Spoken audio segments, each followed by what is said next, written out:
ಕೃಷ್ಣರಾಜ ಒಡೆಯರ್ರವರ ಪುಣ್ಯಸ್ಮರಣೆ ಅಂಗವಾಗಿ ಅವರನ್ನು ಅವರ ಒಂದು ಸಮಾಧಿ ಇರ್ತಕ್ಕಂಥದ್ದು ದೇವಸ್ಥಾನದ ರೂಪದಲ್ಲಿ ಇಲ್ಲಿದೆ. ಅವರನ್ನು ಸ್ಮರಣೆ ಮಾಡುವಂಥ ಕೆಲಸ ಇವತ್ತು ಕರ್ನಾಟಕ ಒಕ್ಕಲಿಗರ ವಿಕಾಸ ವೇದಿಕೆಯಿಂದ ಏರ್ಪಾಟು ಮಾಡಿದರು.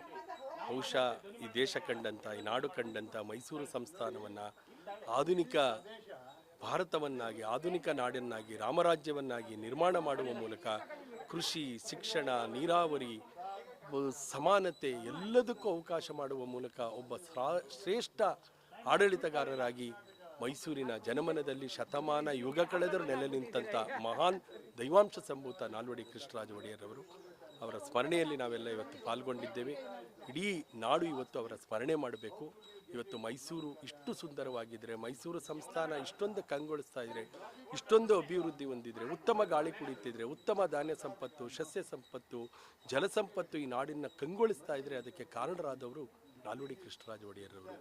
ಇವತ್ತಿನ ಮುಂದಿನ ಪೀಳಿಗೆ ಸದಾ ಅವರ ಸ್ಮರಣೆ ಮಾಡಬೇಕು. ಅವರ ಸ್ಮರಣೆ ಮಾಡೋ ಮೂಲಕ ನಾವು ಉಪಕಾರ ಸ್ಮರಣೆಯನ್ನು ನಾವು ತೋರಬೇಕು ಅಂತಕ್ಕಂಥ ನಿಟ್ಟಿನಲ್ಲಿ ಅಂಥ ಮಹನೀಯರನ್ನು, ಅಂಥ ಮಹಾನ್ ರಾಜಋಷಿಯನ್ನು ನೆನಪಿಸುವಂಥ ಈ ಕಾರ್ಯಕ್ರಮ ಅತ್ಯಂತ ಯಶಸ್ವಿಯಾಗಿ ಜರುಗಿದೆ.